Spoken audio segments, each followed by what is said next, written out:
اللہم اجرنی من النار، اے اللہ مجھے جہنم سے نجات عطا فرما۔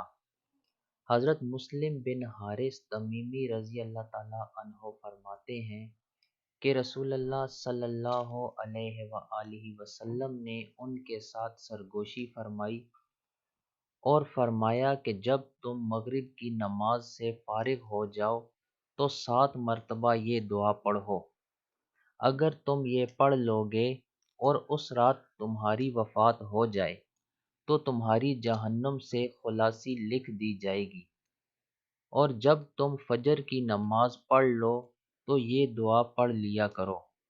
اگر تم ایسا کر لیتے ہو اور اس دن تمہارا انتقال ہو جاتا ہے تو تمہارے لیے جہنم سے چھٹکارا لکھ دیا جائے گا۔